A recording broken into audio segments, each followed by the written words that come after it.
Lions Rock Productions.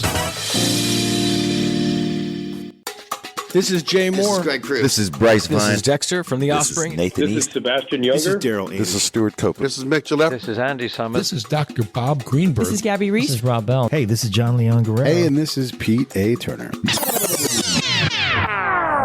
Hi, this is Bryan Fuller. You're watching the Break It Down show.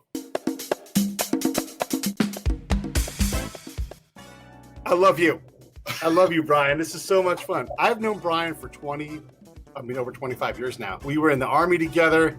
We were the two guys that were strong on athletics. So if there was stuff that was hard to do, like carry something heavy, we would do it. We dealt with ridiculous every day. Here's the funny thing is we were spies. And if you saw us day to day working, you'd be like, there's no way these clowns could ever be any kind of spies at all. And yet we deployed and we did it all. It's hilarious, Bryan, when I think back all of the years, all the times we visited, we became fast friends. It took us, 30 seconds to know that we were going to be friends for life? As soon as I met you. Yeah. It's incredible. So you've been on the show a couple of times. You run a thing called Power Rowing. It's a fitness studio that uses rowing as its mechanism. And you're in Brookline, Mass. And I'm sure without the pandemic, it'd probably be 5 more locations already. But you guys are out there cooking. You're on Harvard Street in Brookline, which is a suburb of Boston. First off, let's talk about Power Rowing and what, because you've built something incredible on your own. This is what you do. The community part is what I think is really important. So let's start right there.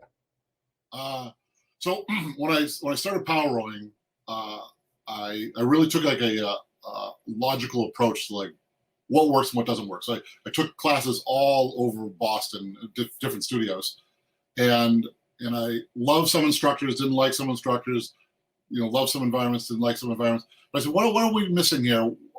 And I said, let's think about the motivation people have for going to the gym. And how do we change that motivation? Because so many people go to the gym and don't go for 2 weeks, then go to a gym and go to another gym, and it becomes like you don't really become. You see real results when you become dedicated to something.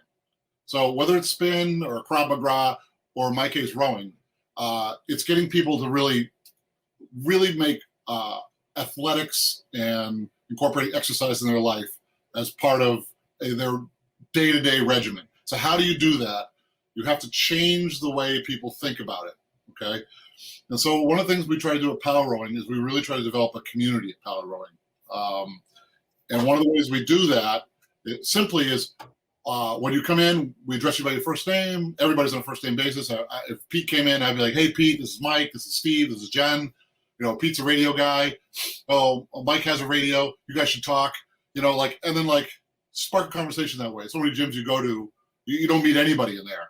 But more than that, I try to get people excited about working out and rowing in particular by offering various charity challenges. Most specifically, our challenges are generally local, small charities that could benefit from a couple $1,000s, 5, maybe 8, something like that. But COVID sort of changed things, and so we've gone sort of international. Yeah, and the charity part's a powerful part of what you do because you get people motivated. Do you feel like these people are otherwise not motivated enough to do these things? Are you not only encouraging the workout, but also encouraging that charitable charter? I think there's a broad spectrum, though. But I get emails all the time. They're like, I've never worked out this hard in my life. I get that email, I don't know, 3 times a week. I never worked out this hard in my life. Thank you so much for setting up a training regimen for me. Thank you so much for being part of this charity thing. So people become super dedicated to something. So we're working on a kind of a new challenge right now. We're just about to start today.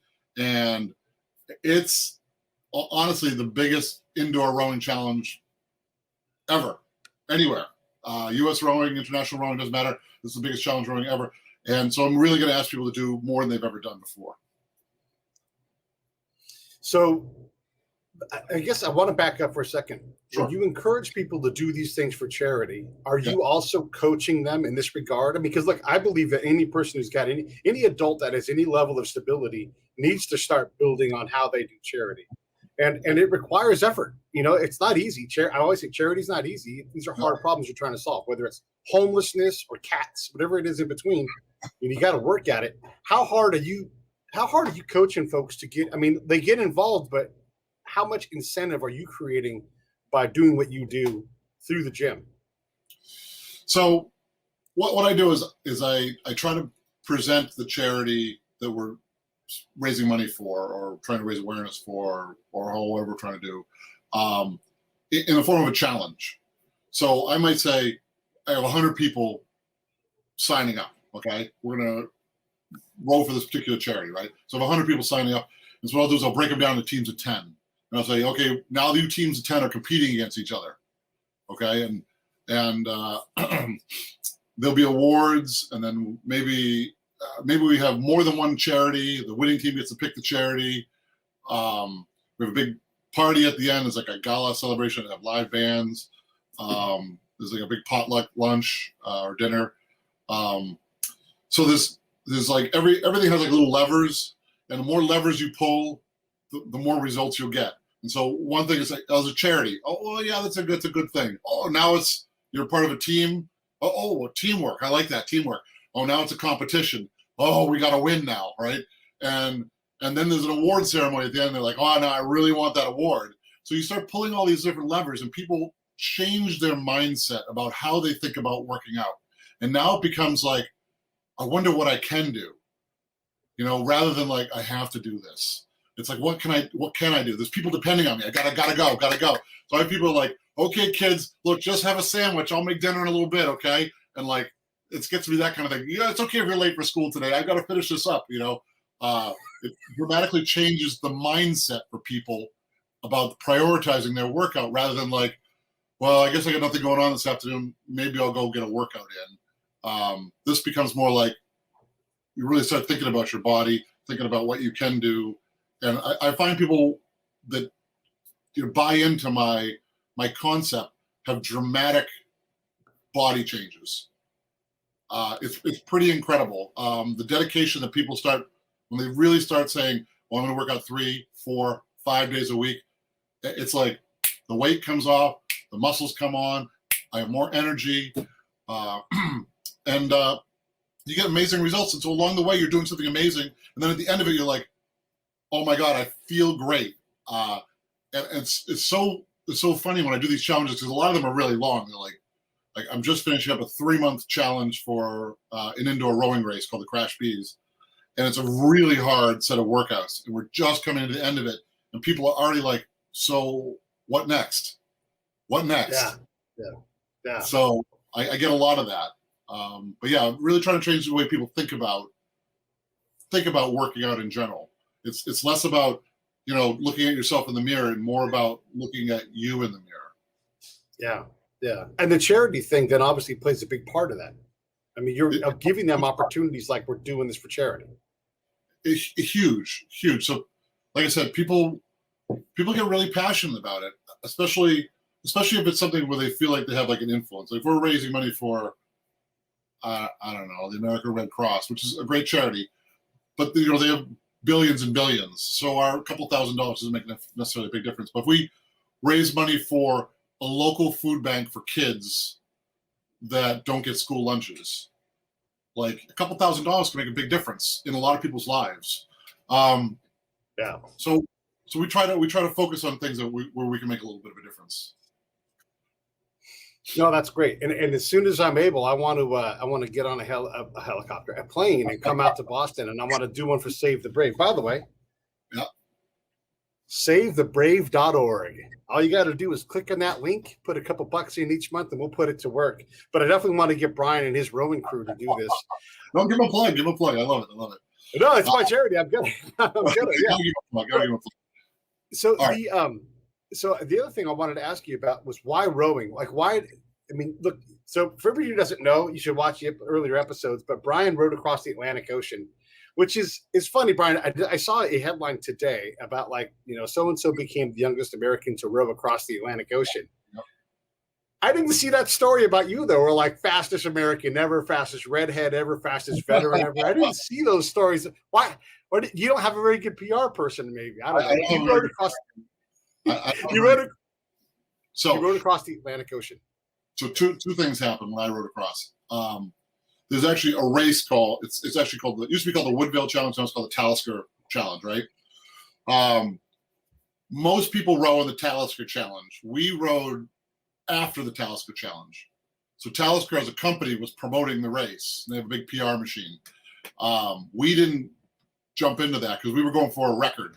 And when you go for a record, there's kind of less rules around it. Like one of the rules are you need to have a 30-pound anchor. Okay. Mm-hmm. No.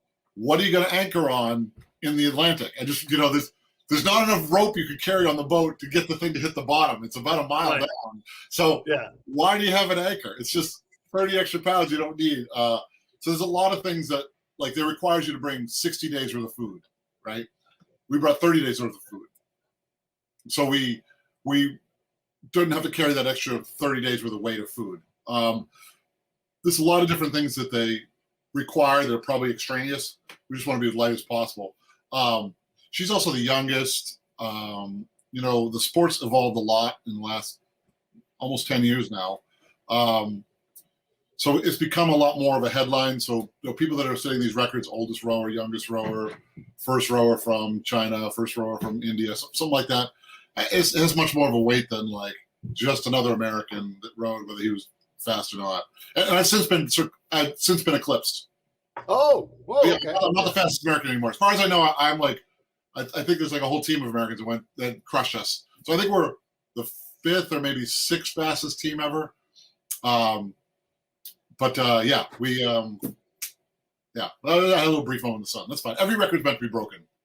Well, and you were planning, you were fixing to break the record before, and obviously the pandemic kind of changed your plans. Are you still going to get back to that world record attempt?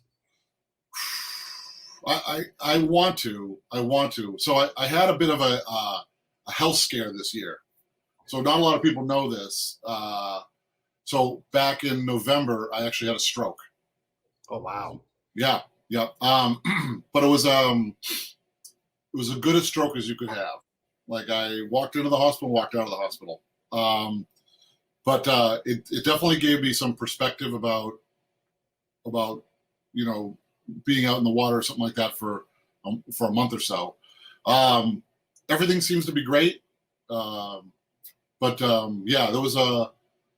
it's how to change the way. Before, I would burn the candle at both ends constantly.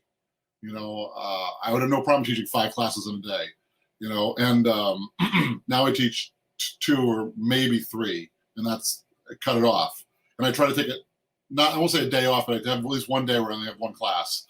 So I cut things way back. I would like to do it again. I have a couple people I want to do it with. I'd love to go for another record. I still feel like, there's some strategies we could implement to really break that 30-minute barrier by a lot, 30-day barrier. There's enormous amount of expense involved. It's about $150,000, $200,000 to do the row across. We had some corporate sponsors that were interested last time we looked at this. COVID kind of messed it all up. Right. Yeah. By the way, just because you like rowing and stroking to get healthy does not mean you have to go all the way and do all the strokes. You can skip the actual internal strokes. Just keep them on the boat or on the rower. Come on. I'm glad you're well. I'm glad that you dealt with this. As we hit our 50s, we're all going to have significant health scares. And that's just a fact of life. So I'm glad that if this is the one, then I'm glad that you got away with it pretty clean. Yeah, I'm pretty happy with the results, except for the bill. But other than that, I'll deal with that. But you talked about this new attempt, and let's get into that because this is interesting. You were going to indoor row, or however you want to call it, circumnavigate the globe with a bunch of other maniacs that want to go out and do this with you. And I don't understand how the whole process works, but let's describe this and tell folks where to get information on this. Okay, so let me just give you a brief history. Normally, every spring, we'd have a huge charity challenge that would last like 2 months. And it was our big event of the year. I'd have 100 people sign up for it. Teams would pick charities, and the charities would compete against each other. Then we have a huge gala at the end. It was a huge deal for us, and it kind of marked the end of the season because then summer comes and things kind of slow down a little bit. This year, obviously, we couldn't have it, or last year we couldn't have it. And I was like, oh, all right. So we going to socially distance, and we really started doing more and more with Zoom and more online. And I was like, well, what if we did an indoor rowing relay? And I looked up the previous record because it's not actually recorded by Guinness, but I think like 10 years ago, a group of prison guards from New Zealand did a 12-day row, 24 hours a day, and they went like 3.5 million meters or 3.8 million meters, something like that. That's my understanding. And I said, well, we could totally beat that. So let's go 10 million meters. Right. So, 1 second. I don't even know how far 3 million meters is, and you triple it plus some. So yeah, I don't know. So I was like, all right, let's just do 10 million meters. And so I'm very good at like coming up with an impossible idea and encouraging people to do that. It's kind of my specialty. So I put it out on Facebook. And one of the great things about Facebook is there's a ton of websites or a ton of Facebook pages devoted to people who row. And so I went on those pages and said, hey, I'm organizing this indoor rowing relay, and I want to raise money for Doctors Without Borders. And we're going to call ourselves Rowers Without Borders. And we're going to try to get rowers from all around the world. And so back in June, I set this up, and I probably shouldn't have, but I paid for the whole thing myself, like all the Zoom, the setting up the links, and like managing it. It was kind of a 24-hour-a-day thing. We weren't very good at it because basically people were calling me 24 hours a day. My Zoom link's down. Should I be rowing now? My calendar says Australia time, and it's supposed to be Boston time. I think I got it screwed up. So there's a lot of me jumping in to cover for people. But we did it. We got to the end of this 10 million meter thing. We actually went 10,500,000 meters by accident. It's a long story, but because my record keeping wasn't as good as I thought it was. And then people, well, it doesn't matter.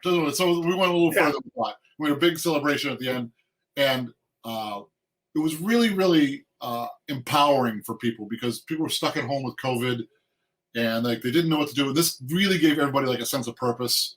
I got to do my shift, keep the relay going. Nobody mix it up. And quite frankly, out of 48 shifts a day over a month, so like say 35 days, we only missed 3 shifts that I was aware of. At least 2 of them we jumped in, but I think 1 was actually a blank shift. Nobody picked up. So in a sense, we didn't make our whole relay. We definitely beat the 3.5 million meters, or whatever. But I think at around 6 million, we had a hiccup. So at the end of it, there was probably people from a dozen countries, and we made awards, and it was just a lot of fun. And people were like, when are we going to do this again? When are we going to do this again? And it was such a Herculean effort. I was like, I don't know. And we had another little charity fundraiser in the fall, and people were still nagging me about it. And then one guy reached out to me and said, hey, look, 10 million meters is really cool. What would be really cool is if you rode around the world. And I was like, ding. I was like, you know what? That's what we're going to do. That's exactly what we're going to do. And so I put together like a concept. It took me about a week to like, what will we need to do to make this happen? So this was back in like October. And I said, okay, guys, who would be interested in doing this? And I had like 150 people on my email list from the last one. And I said, who would want to be doing this? And people were like, yeah. And I said, well, I can't do it for free this time, okay? It's going to be a pretty big effort. Like this time we made a website. We had to pay for hosting. We're using Google Meet. I hired like an outside firm to like consult with us on how to like maintain, because we have to maintain a meeting 24 hours a day for 4 months. And I have to coordinate people from around the world for 4 months to keep this thing going. And so I reached out to Guinness and I said, hey, Guinness, I'd like to try to do this as a record. And we'll talk about Guinness in 1 second. Like yes, we will. A little something I talk about Guinness first. And then, of course, boom, November comes along, I have my stroke. Yeah. So I still said, no, we're going to keep doing this. We're going to keep doing this. I walked out of the hospital and said, this is going to make this happen. So come December 5th or something like that, I said, okay, we're going to start doing signups. And like 30 people signed up right away. I said, originally I was like, I don't know what to charge for this. And I talked to everybody and they're like, it's got to be at least $100. I mean, I do a 5K. It costs $35. You know, it's got to be at least $100. I said, how about 120? And they're like, that's a great number. Go with that. And so I said $120, and then we'll pay for like what it would cost to get into the Guinness, what it would cost for hosting, what it would cost for all this other stuff and awards and all kinds of stuff. And then it'll be something for me at the end. And people were like, yes. So I started to get people to gradually sign up. I put it out on websites. And now we have just about 130 people signed up. And I think we're in 9 or 10 countries, maybe 11 countries. And Wow. we're starting tonight at 7 p.m. I'm the first rower. So I can be on top of the leaderboard for an hour. So when this thing kicks off tonight? Tonight. So tonight, another 5 hours. We'll still be like recruiting people because it's a long, long row. But because people are going to be like gassed in like about a month. And they're like, somebody else come in. I'll come back in a little bit, you know. But we have about enough to do not quite 3 rotations. You know what I mean? Like, because it's 48 hours in a shift. Okay. 48 shifts in a day. And we don't have quite enough to do 3 of them. But what I saw last time was there's like 10 people that are like, I'm going to go every day, maybe an hour. And so that 48 actually shrinks down to like 36 or something like that. So then we have enough for 3+ rotations. But I'd really like to get it up to about 4, dreamily 5 rotations. I think that would be the number, like 150, I think, or maybe 160 in my head is like, that we're going to make this happen. It's going to happen. I don't understand exactly what you're saying with that. I mean, you're talking about rotations and shifts and 48 Okay, and all that all right. stuff. So there's a Google Calendar, okay, right? And there's all these buttons on the Google Calendar. 12 a.m. to 12 p.m., okay? Every half hour. And so I go in there and I say, I'm going to pick 4 p.m. to 4:30 p.m. because they're all half-hour shifts. And I enter my information in there, my telephone number, my contact information. And I go, and I log in. I hold that spot for me, right? Now, someone's picked at 3:30 to 4, and someone's picked 4:30 to 5, okay? And so at 5 minutes to my shift, turn on Google Meets, and there's a person there rowing. And then I go, hey, I'm here. And they go, hey. And they're like, I'm like, you ready? And they're like, we're ready. And then I start rowing, and then they put their handle down. And so the relay continues. And then they'll take a photo of their screen for records. And then we have a website set up, and they'll enter their information in there. Like, I rowed 5,000 meters in 30 minutes. My name's Bryan. Here's my email address. Boom. And then it goes into a spreadsheet, this sort of Tableau thing, and it calculates a leaderboard by country and like our overall total and our remainder. So how many people do you need for this? I mean, you guys are starting now, but you're saying we can still get involved. Like, I want to do it. I want to get a rowing machine and do it. No, absolutely. Absolutely. So the sooner you get in, the better. But I expect to add people pretty much for the first 3 months, honestly. Because just doing 1 month is a heroic effort. 4 months, we're going to keep adding people. And I suspect as we start to get a little publicity, like this podcast here, and maybe we'll get some newspaper stuff. One of our members was just on BBC. So as we get more and more out there, people will be like, hey, I want to jump on too. If we want to be making like this really great community of people like texting each other, like, hey, you're coming on, I'm coming on.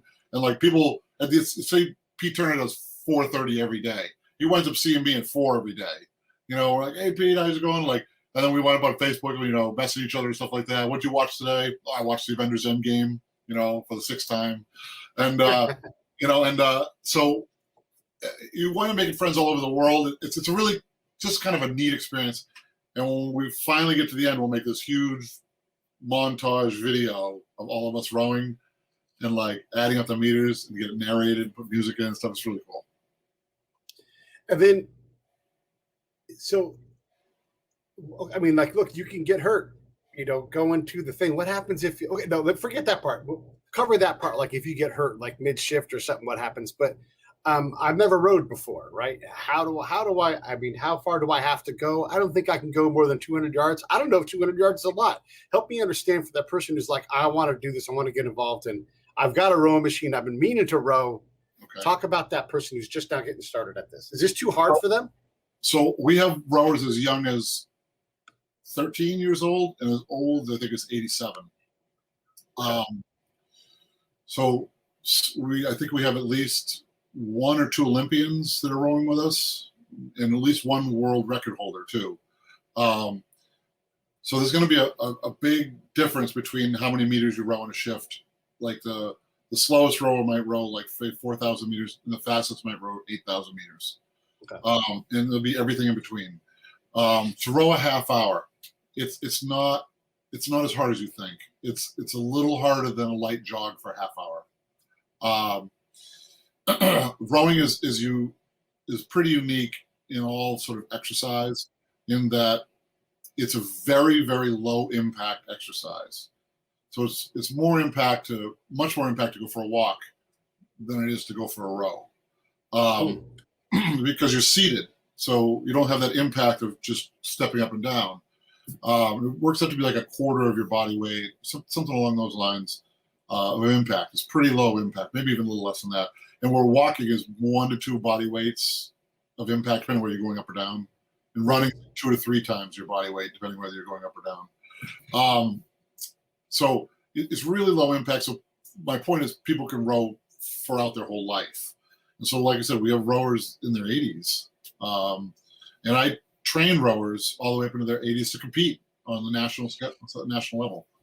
So yeah, I would say anybody that has a tacit interest in athletics and just a little bit of experience rowing can row for a half hour. That wouldn't surprise me at all. And then, how far is far enough? I mean, like, what's good enough? If I can only do 2,000 meters, is that okay? It would be. You would have to make an effort to row 2,000 meters. If you just kind of hung out on the machine and rowed very casually, you would row 4,000 meters. It would have to be. You would have to really, really think about it to row 2,000 meters in a half hour. Like the slowest people that compete on a national level row the 2K in 10 minutes. So, okay. Like people like the lady that I watched, this lady, she was 95 years old, and she rode the 2K in the kind of world champions here in Boston. It's called the Crash Bees. I want to say she was like 11 minutes or something like that. Like 95 years old. And so you almost couldn't. It's just, if you rode 2,000 meters, I would be like, whoa, what happened? Like, it's like walking 1 mile an hour. You just can't even go that slow. No, like if you're moving, you go really faster. Think about it to go that slow. That's a challenge accepted right there. I like that though. I want to show you something. Yep. Look what just happened. I Boom. just signed up. Boom. I went over to the link provided, and I signed up. So I'm in. All right. I got to pick some scheduled times. I got to get a rowing machine, but I got a line on one. So, but yeah. All right. Well, it's going to be a concept too. So that's what I know it. All right. Yep. So you could actually use one at the gym. So if you picked up one at the gym, or like, I mean, if there's one at the gym, you could just, say, I'm going to row now. You put your phone on the machine, and then you can look in. But it's got to be a concept 2 to row. Tell us what you're saying. Concept 2. Use the full name of that thing so folks can find what you're talking about. So it's a Concept 2 Model D, which is pretty much all the machines out there. It's about 85% of the whole market, and it has a thing called a PM monitor. It goes from like 2 to 5. But yeah, if you say Concept 2, it's going to be a Model D. They make a thing called a Model E, and they make a dynamic rower, but it's they're so hard to find. They're not anywhere. Everything's the Model D. So yeah. So and why that model? What's the thing with that? A couple of Harvard guys, they didn't make the Olympics, and they invented this machine back in 1980, and it is just totally bulletproof. It lasts forever. It's used by every college across the world. Olympians. I mean, they have some slightly more advanced machines for like the very best rowers in the world, but like this is used just everywhere. They're super inexpensive. It's just really perfectly made. They just nail it. And honestly, it's really, I don't understand how someone else would want to invent a rowing machine, because it's like, this thing's is $900. I mean, I don't want to be an ad for Concept 2, but like, it's $900 and it lasts forever. and it's used by everybody. So yeah, I don't know. It's just If you go to a Holiday Inn, it's gonna be a concept too. If you go to the Gold's Gym, it's gonna be a concept too. They're everywhere. They're everywhere. So it's so and then if you look on the screen, if you're on the live side and you're watching the video, there's a link for Amazon. If you go there, we'll get a little piece of that. But I mean, just general concept tube. I mean, I pulled that right from Amazon. You guys use that link. That really helps us. The other thing I would say is if you're watching, especially on YouTube, subscribe and hit that reminder bell. That really helps us out. That enables you to know, and it also helps us defeat the algorithm, the almighty algorithm. You have to fight this thing tooth and nail. So do me a favor and subscribe, and we're going to get this done. All right. So can we talk Guinness? Can we talk Guinness at all? I was just about to say, let's talk Guinness. All right, let's talk Guinness. All right.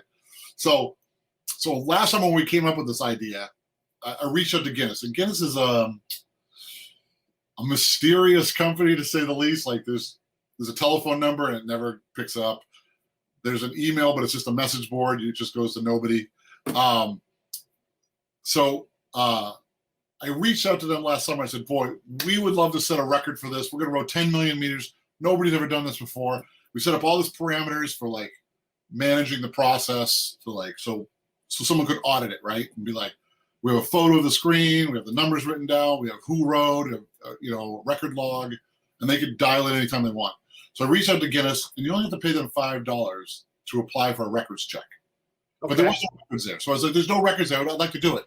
So I reached out to them, and they're really slow about getting back to me. And they finally got back to me after we were done. And they were like, yeah, we wouldn't be able to qualify it because you use some water rowers too. There's like a couple of water rower. Then there was a couple other machines we let because I didn't know. They never got back to me. I said, okay, so all right, fine. So I reached out to them again when I wanted to do this thing around the world. And I said, we're gonna do this thing around the world. Like this is a big deal. Like you're gonna get a lot of press out of this. Right. And I paid my $5 again, signed up. Then they have this other thing called a priority review. So you pay them $1,000 now, okay? Okay. They'll call you right away and be like, we'll get you the answer, find out, and we'll get you how to get into Guinness, right? Yeah. So I paid the $5, and I wasn't ready to pay the $1,000 because the $1,000 thing, they give you a call within 5 days. They pay the $5, they call you within 90 days. So I did the $5 way early. So I was like, wait, no problem, right? So we got to like middle of January, and I was like, I still haven't heard from these guys. I'm getting a little nervous now. I told people I was going to get a Guinness Book of World Records out of this, right? I'm getting really nervous now. So I paid the $1,000. Still nothing. What? Nothing. Radio silence for 5 days. And after 10 days, I got an email that says, we're really backed up. We'll get back to you within 10 business days. So, I mean, after 5 business days, they get back to me and said, they'll get back to you within 10 business days. Nothing. After 20 business days now, right? I'm starting to panic now because we're only 2 weeks away from doing the row. And so I started going on all their message boards and be like, nobody's returning my calls. Nobody's returning my calls. Nobody's returning my calls. And you get a little press that way. If you start posting on Facebook, they're not going to return your calls if you pay the money. So someone gave me an email. They're like, we'll get back to you. 3 days later after that, now it's 23 business days, not 5. They get back to me and the message was, yeah, we've done long records in the past, but we prefer records that only take a minute or so. So we're going to pass. What? That was their answer. And I was like, what? And I was like, I don't understand. I said, there's just literally a woman who rode across the Atlantic, the youngest woman ever. You guys just recognized her. It was a 70-day event. And yeah. They're like, yeah, we do it on occasion. We really don't want to do it though. It's too much effort. And I said, well, okay, can I have my $1,000 back? Because you guys didn't do anything for me. Yeah. They're like, he called me back, and that was it. They're like, well, we'll send your message to the referral department. And I said, what? I said, why don't you give me their number or give me a person I can talk to? So that was 10 days ago now for the referral department. So you expect more of this information to come out in the future of me being like, Guinness, not the record you really want. Yeah. So yeah, I'm very unimpressed by them. It's I think it's a matter of, I think they're going to sit on their hands and just be like, this guy will go away and we'll just keep the $1,000. I have an idea, and you like impossible ideas. Let's I like make that. the Fuller and Turner World Record book, and we'll Love just actually call people back, you know, and just keep it simple. You know, we can cap out, like, I can swallow 15 swords. We'll be like, no thanks, any more of those for safety's sake. But Yep, no. you know. What you can, yeah. How long can you sit on a hot coal? I don't want to know the answer. So, yeah, okay. And then, are you guys have a charity element in this world record? Absolutely. So Possibly. last time we did rowers, the border rowers, or Rowers Without Borders. We raised money for Doctors Without Borders. Okay. So Doctors Without Borders is one of the top charities for handling COVID around the world. And we wanted to pick an international charity that was really relevant for everybody. So whether we had rowers in France or Italy or Greece or England or Ireland or Australia, it didn't matter. This was a charity that everybody could be like, you know, this is something you really get behind. And they're a really good organization. So last time we raised them $8,500. We were trying to raise them $10,000 because we did 10 million meters. We got pretty close. And that was just from donations from the people that rowed. This time we're trying to raise $40,000 because we're rowing 40 million meters. Well, we probably won't make it. But I'm going to start hitting up businesses to be like, would you like to put your logo on our website? Would you like to sponsor us? Maybe give us $5,000 or something like that, or some money, and we can promote you. And try to get that money up to $40,000 for Doctors Without Borders, and that's actually a lot of money for them. They would really appreciate that. Yeah, nice. And are you going to approach anybody for a matching donation? You know, like whatever. I mean, Boston Consulting Group. Can you kick in the match? You know, for what you do? That's a really great idea. I hadn't really thought about that, but a lot of the companies, especially in Boston area, a lot of the companies have matching donations.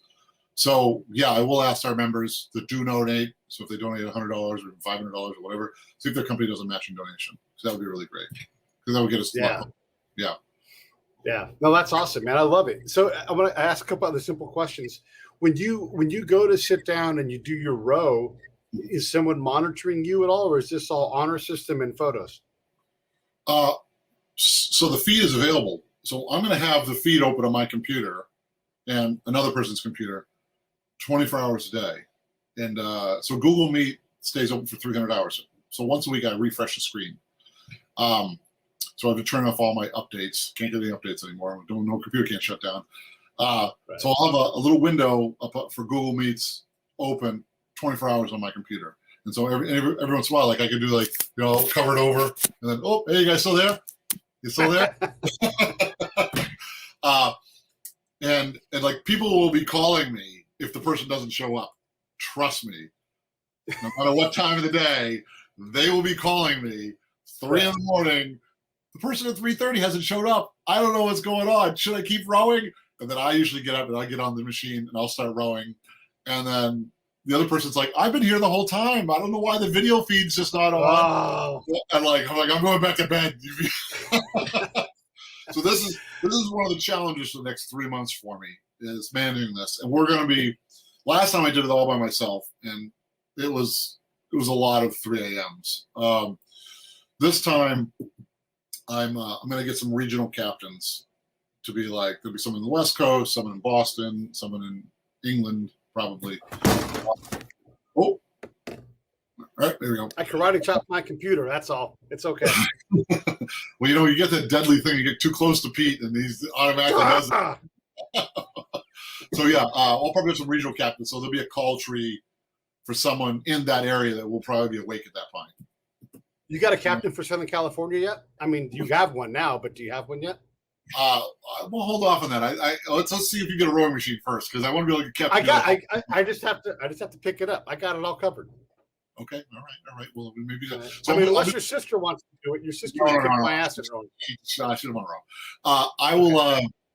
I'm going to put an ad out for captains probably starting on Monday. So the first 3 days, I found last time we did this first 3 days, we had all sorts of hiccups. We had to reboot. I'm crossing my fingers that's not going to happen this time because we really spent a long time. preparing for this. We got a lot of stuff out of the way, trying to figure things out. But that being said, there could be hiccups along the way. So if we have to reboot, I want to make sure that we get this right in the first 3 days. So I'm not asking anybody else. So I'm just going to spend 3 sleepless nights trying to getting it all set up. Yeah. Making sure that it's all working and that it's happening. Like, I mean, I'm getting messages right now. They're like, I've been doing my row for a half hour. When is someone taking over for me? And I'm like, we're not starting till 7 tonight. We're not starting till 7 tonight. Oh, I read that at 7 a.m. I was like, oh my God. Yeah. The people are just please read the emails, like, so we've been holding like training sessions. So I do a Zoom call with a training session, like this is how it's going to work. This is how you do the handoff. And I've trained only about 80 or 90 out of the 130 people.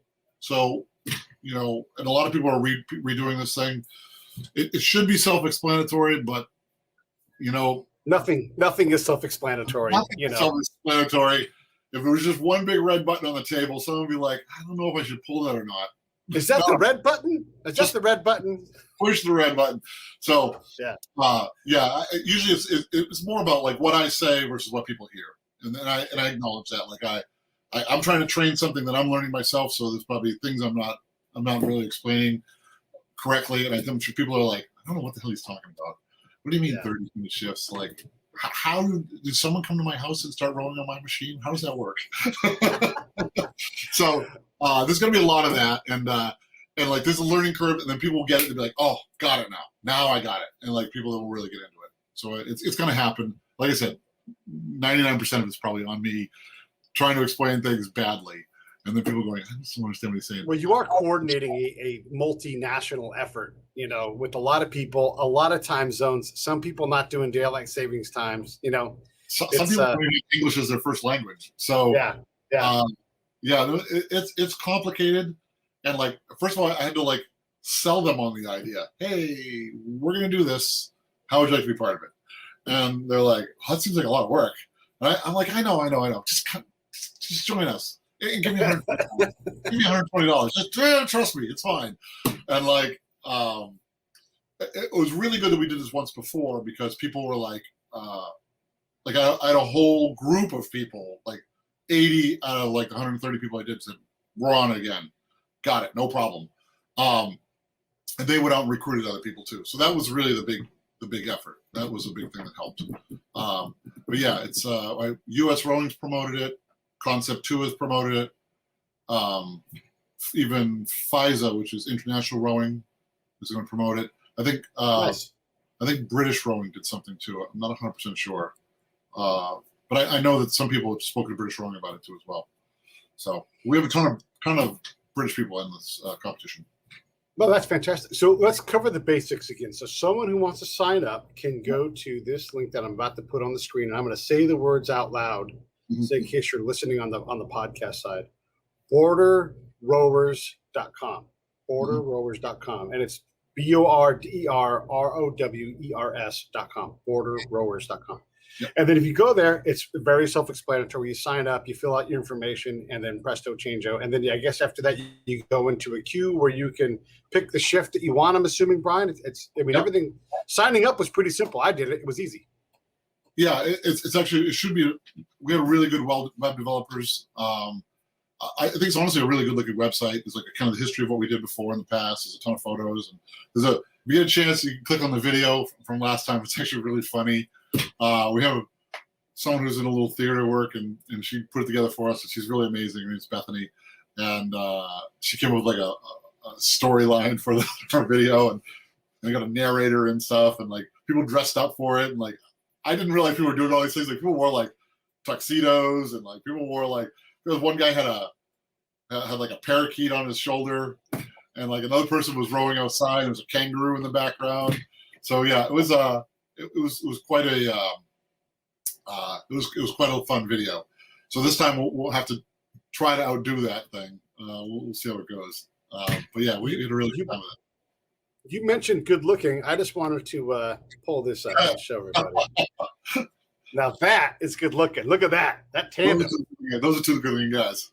That was us playing golf in Vegas on a super hot day. And That was, you worked for Golf Magazine at that time, didn't you? Or Golf Vegas golfer. Yeah. And so we played some free golf. Yep. And I don't play golf anymore. I was terrible. Bryan probably never played and was instantly better than me. I never liked golf, and so I haven't missed it. But I did have a good time golfing with you.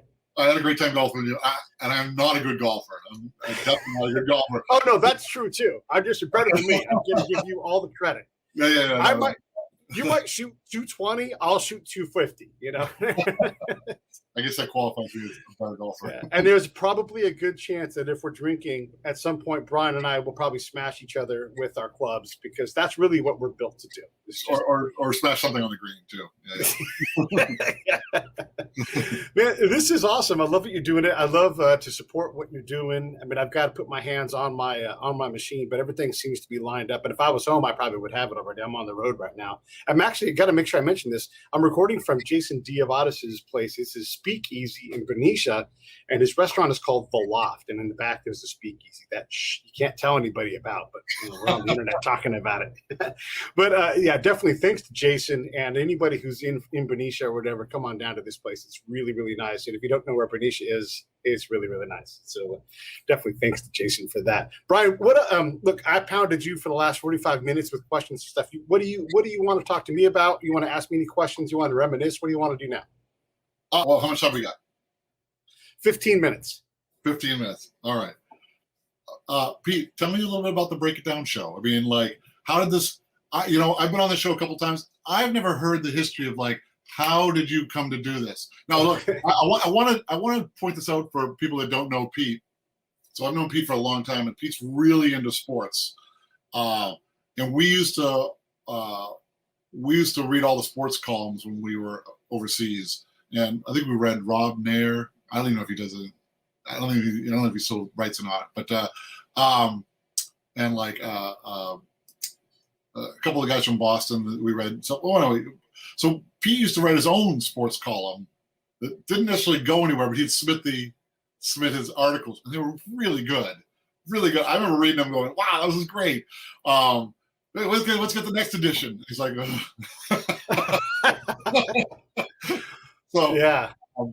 So yeah, Pete's always been something of a commentator, and so when he started doing this, I was like, "Huh," and then I was like, "Boy, he's really good at this."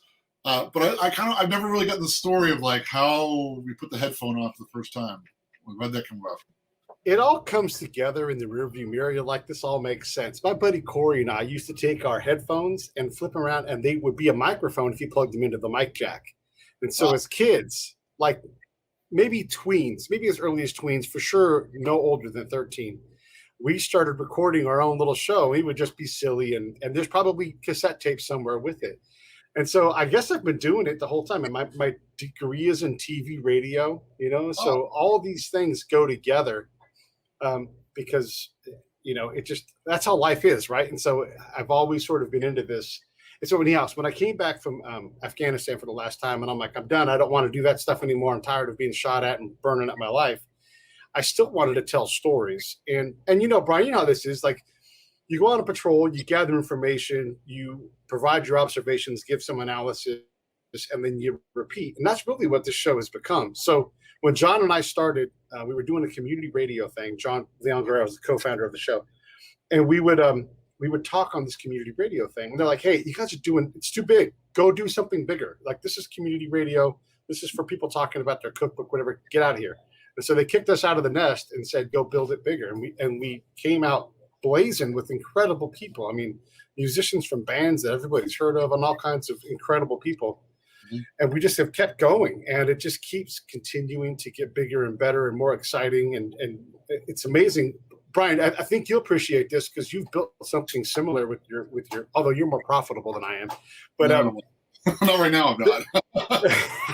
I bet you're not. I don't know. We'll see. But I can pitch the show, and I can say something like, hey, would you come on the Break It Down show? We've had multiple gold medalists, multi-Grammy winners, meaning we won more than one Grammy in the same night. Our musical guests have sold over 1.7 billion records. We've had Pulitzer Prize winners all and down the line. We're Nobel Peace Prize winners. could you come on the show? And people are like, yeah, of course. And so the show has power that I don't have. Where like if Pete reaches out and I'm like, hey, Pulitzer Prize winning author, I'm Pete. Would you like to come on my show? No. But if I say the Break It Down show is, and they go, yeah, I'd love to come on the show. So I know people that make movies and TV and music and write incredible books. And Bryan, it's just been incredible. But all it really is just spy stuff. It's just me meeting people, asking questions, you know? That honestly, Pete sort of nailed the whole spy thing. Is like, so what we, if you weren't paying attention or if you weren't watching, you weren't thinking about when this came on, Pete sort of said, give me a little push down the hill. He said, go ahead, talk. And then I'll just listen. That's 99% of spycraft right there. The other 1% is writing reports. And that's what Pete's always been really, really good at. Oh, you want to talk about something? You talk about yourself. Tell me all about it. And then people just, let it go, And so he gets a very honest interview. More honest than I think a lot of other interviews what I see on TV where the interviewer is always leading the person. So if there's one thing you couldn't vote for by this one person, rather than what are you passionate about? What do you want to see pass as legislation? I think that would be a much better question. Never hear those kind of questions. I like questions where like I give you the power and I'll say, hey, because Bryan's very thoughtful on the political scope and he'll post in this on Facebook. That's not a surprise because it's on Facebook. And if I was to ask a question normally, and this was the kind of guest Bryan was, I would say, hey, Bryan, I'm going to give you control. You're Secretary of State, and you get to twist one knob one day. What knob are you going to twist? What switch are you going to flip? What's one change you would make? Simple change. What would you do? For Secretary of State? Yep. Ooh, that's a really good one. I haven't really thought about Secretary of State. I would probably,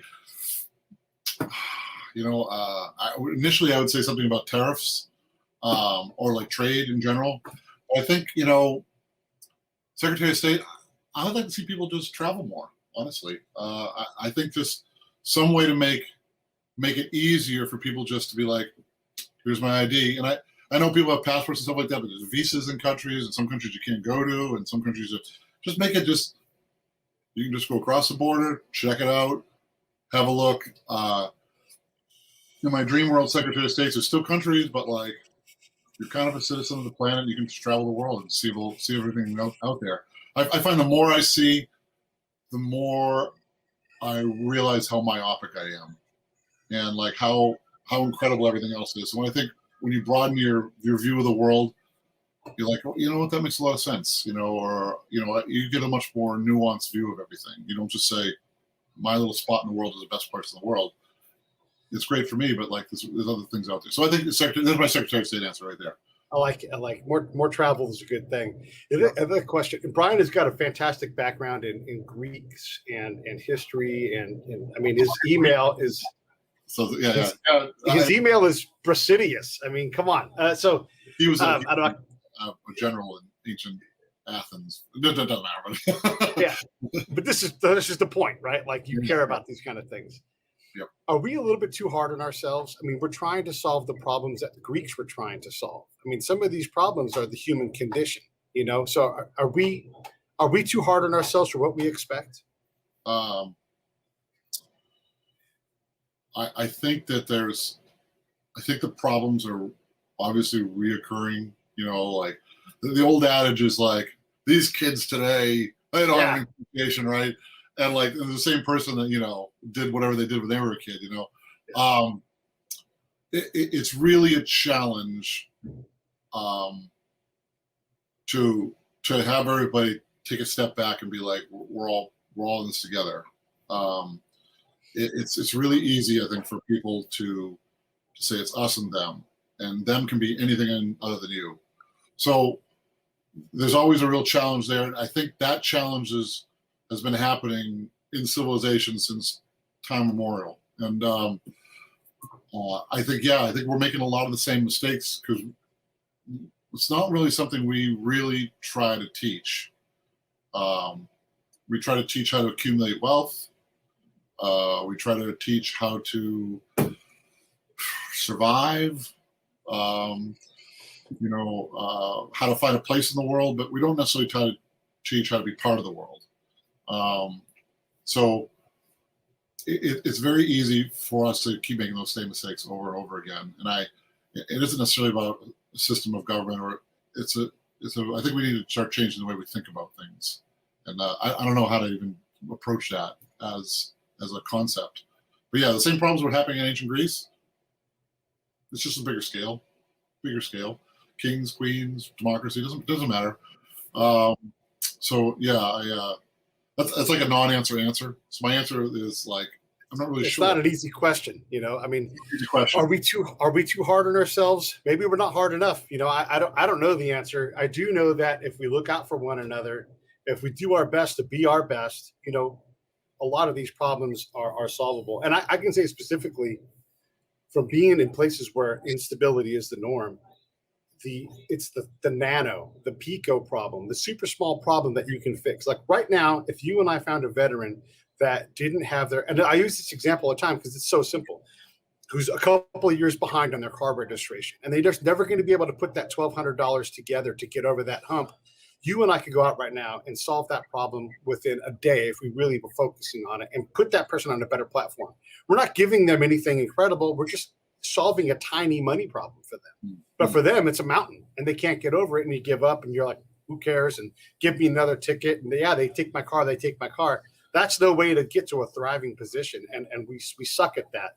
We suck at it on the left. We suck at it on the right. We just get mad at each other. And like you said a few minutes ago, if we spent more time understanding the condition of other people through travel, through experience, through tolerance, no one wants to borrow anybody else's trouble. Just deal with the trouble. You can improve. I mean, you said we're going to row around the world.